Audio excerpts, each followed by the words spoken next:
Monsoon में बच्चों को होती है ईएनटी से जुड़ी समस्याएं, ऐसे रखें ध्यान। सीके बिरला अस्पताल गुरुग्राम में ईएनटी विभाग के lead consultant doctor Anish Gupta ने मानसून के दौरान बच्चों को होने वाली समस्याओं के बारे में जानकारी और सावधानियों के बारे में बताया। मानसून चिलचिलाती गर्मी से राहत तो दिलाता है और पर्यावरण को फिर से जीवंत करता है, लेकिन यह अपने साथ कई हेल्थ इशू भी लाता है। खासकर स्कूल जाने वाले बच्चों के लिए इस दौरान काफ़ी परेशानी होती है। कान, नाक और गले की दिक्कतें इस दौरान काफ़ी बढ़ जाती हैं। ह्यूमिडिटी बढ़ने और जल जनित बैक्टीरिया और वायरस के संपर्क में आने से बच्चों को ये दिक्कतें होने का ज़्यादा डर रहता है। यह मौसम स्कूल जाने वाले बच्चों के बीच ईएनटी से जुड़ी चिंताएं बढ़ाता है, लिहाजा इनसे बचाव के लिए कुछ कदम उठाना बेहद ज़रूरी है। स्कूल जाने वाले बच्चों में ईएनटी से जुड़ी सबसे ज़्यादा ये समस्याएं होती हैं। कान में इन्फेक्शन, मानसून के दौरान नमी और बैक्टीरिया में वृद्धि के चलते ओटिटिस मीडिया और ओटिटिस एक्सटर्ना जैसे कान के संक्रमण हो सकते हैं। इसके लक्षणों में कान में दर्द, कान बहना और सुनने में अस्थायी दिक्कत आना हो सकता है। साइनसाइटिस हो सकता है। इसमें चेहरे में दर्द, नाक बंद, सिर दर्द और पोस्ट नेजल ड्रिप जैसे लक्षण सामने आते हैं। गला सूखना और टॉन्सिलाइटिस, मानसून के दौरान वायरल और बैक्टीरियल इन्फेक्शन के चलते गला सूखना और टॉन्सिलाइटिस के मामलों में बढ़ोतरी हो जाती है। इसमें गले में दर्द, चबाने में परेशानी और सूजन वाले टॉन्सिल हो जाते हैं। इन सब लक्षणों को दिमाग में रखते हुए माता पिता अपने बच्चों को मानसूनी बीमारियों से बचाने के लिए ये सावधानी बरतें। सफाई का ध्यान, बच्चों को स्वच्छ रहने के लिए कहें, अच्छे से हाथ धुलवाएं, हैंड सैनिटाइजर का उपयोग करें और गंदे हाथों से बच्चे अपना चेहरा ना छू पाएं। भीगे नहीं, मानसून में बारिश होती है और बच्चे इसमें नहाते हुए मस्ती करते हैं। आप ये सुनिश्चित करें कि बच्चे छाता या रेनकोट साथ लेकर चलें और बारिश में भीगे नहीं। गीले जूते या कपड़े तुरंत चेंज करें। स्ट्रीट फूड से बचें और साफ पानी पिएं। बच्चों को बाहर का फूड खाने से रोकें और फिल्टर पानी के अलावा कोई पानी ना पीने दें। इससे गैस्ट्रोइंटेस्टाइनल इन्फेक्शन होने का खतरा नहीं रहेगा, जिसकी वजह से ईएनटी समस्याएं हो जाती हैं। आसपास सफाई रखें। अपने लिविंग एरिया को लगातार साफ करते रहें। बेडरूम, बाथरूम और खेल की जगह को भी साफ रखें ताकि धूल मिट्टी और अन्य एलर्जी वाली चीज़ों से बचा जा सके।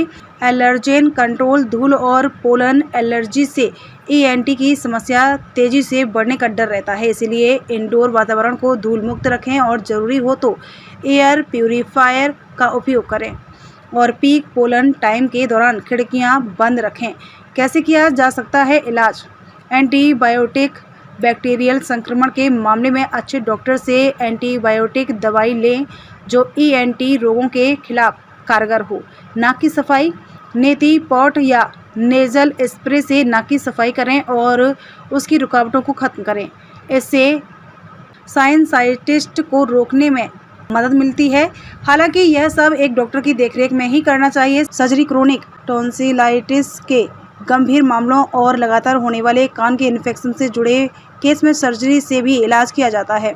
इसमें ईएनटी स्पेशलिस्ट टॉन्सिलेक्टोमी या टिम्पैनोस्टोमी ट्यूब के जरिए सर्जरी का सुझाव देते हैं। इम्यूनिटी का ध्यान और न्यूमोकोकस जैसी बीमारियों से लड़ने के लिए टीका लगवाएं। इससे सांस से जुड़े इन्फेक्शन और संबंधित ईएनटी समस्याओं का खतरा कम हो जाता है।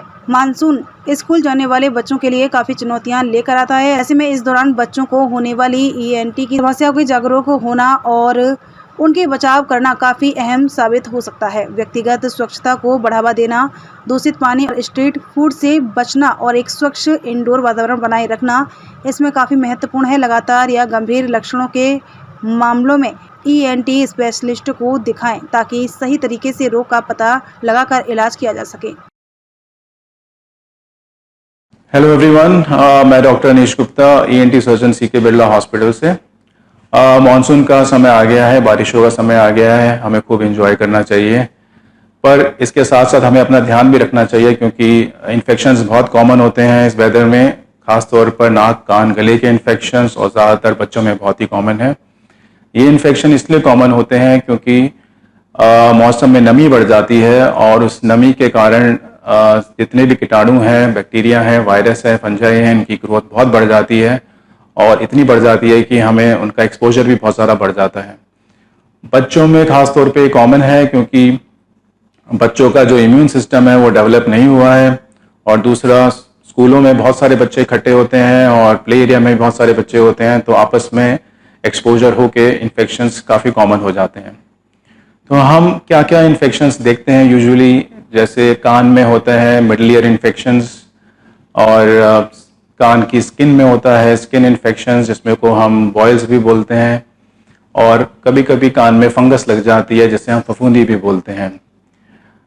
नाक के इन्फेक्शन मोस्ट कॉमन है साइनस का इन्फेक्शन, जिसमें नाक में से पीला या हरा बलगम आ जाता है और सर में और फेस पे दर्द रहता है। गले का इन्फेक्शन होता है, और सबसे ज़्यादा गले का इन्फेक्शन बहुत कॉमन होता है जिसको हम फेरेंजाइटिस बोलते हैं, और कभी कभी टॉन्सिल्स भी पक जाते हैं जिसमें हमें पस दिखाई देती है, उसको हम टॉन्सिलाइटिस बोलते हैं। तो हमें घर बैठे क्या कर सकते हैं कि हमें इन्फेक्शन कम से कम हो या बिल्कुल भी ना हो, तो कुछ स्टेप बताना चाहूँगा मैं। तो 4 चीज़ों का ध्यान रखना है कि हमें एक तो अपने आप की सफाई रखनी है, हमें अपना सराउंडिंग्स की सफाई रखनी है, हमें अपनी हवा की सफाई रखनी है, और कुछ घरेलू नुस्खे अपनाने हैं। हम अपनी कैसे सफाई रख सकते हैं, हम अपना हाइजीन को कैसे ध्यान रख सकते हैं। सबसे पहले तो हमें अपने हाथ को बार बार धोना चाहिए। सेकेंडली, हमें अपने फेस को, नोज को, ईयर को कभी भी टच नहीं करना चाहिए। इस वेदर में खास तौर पे ईयर्स के अंदर बहुत खुजली होती है, फिर भी हमें ध्यान रखना चाहिए कि हमें अपने कान को नहीं खुजाना। और चौथा, ठंडी चीज़ें नहीं खानी और बाहर का खाना नहीं खाना। सेकेंड स्टेप में हमें अपना सराउंडिंग कैसे क्लियर करने हैं, कैसे साफ रखने हैं, उसके लिए हमें डिसइंफेक्शन या फिर किस तरह केमिकल यूज़ करते हैं ताकि हमारा जो बेडरूम का एरिया है, प्ले रूम का एरिया है या फिर हमारा ड्राइंग रूम है, बिल्कुल साफ रहे ताकि ये कीटाणु और जर्म्स बिल्कुल ना पनप सकें।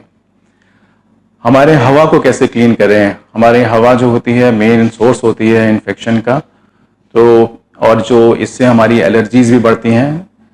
ऐसे केसेस में हम एयर प्यूरीफायर का इस्तेमाल कर सकते हैं और अपनी जो विंडोज़ हैं उनको भी शट कर सकते हैं। जैसे कि जिस मौसम में पोलन का टाइम ज़्यादा होता है तो हम अपने विंडोज़ को क्लोज रखना चाहिए। और कुछ घरेलू नुस्खे हैं, जैसे कि हमें अगर नाक या साइनस में कुछ इन्फेक्शन हो रहा है, साइनसाइटिस हो रहा है जिसमें ज़्यादा बलगम बन रहा है नोज़ के अंदर, हम जलनीति का प्रयोग कर सकते हैं। इसको हम नेज़ो वॉश भी कहते हैं। उसके अंदर हम सलाइन वाटर यूज़ करते हैं, नमक का पानी यूज़ करते हैं, नीति पॉट के थ्रू यूज़ कर सकते हैं, और बाज़ार में भी सलाइन के स्प्रेस मिलते हैं। जैसे कि ये एक स्प्रे है एग्जांपल के तौर पे, ये एक कैनिस्टर है, बॉटल है, इसका ये नोज़ल है, इसको हम बहुत इजीली यूज़ कर सकते हैं। इसका मैं तरीका समझा देता हूँ कैसे बहुत सिंपल यूज़ करना है, गलत तरीके से नहीं यूज़ करना चाहिए इसको। तो इसको हमें होल्ड करना है, अपने सर को थोड़ा टेढ़ा करना है, जो नोज़ ऊपर की तरफ है उसमें इसके नोज़ल को डालना है और बिल्कुल तालू से पैरेलल होना चाहिए। ऐसे नहीं रखना है, सीधा सीधा रखेंगे तो ये ब्लाइंड एरिया पे हिट करेगा और आपके नोज़ में लगेगा। और जब हम इसको नोज़ में डालते हैं फिर हमें इस लीवर को दबाना है और इसको दबा के रखना है 5 से 6 सेकंड। एक बार दबाने से कुछ नहीं होगा, इसको दबा के रखना है लगातार ताकि वो अपना सलाइन छोड़ता रहे, उससे फिर बलगम बाहर आ जाए। ये हम दूसरी साइड भी रिपीट कर सकते हैं।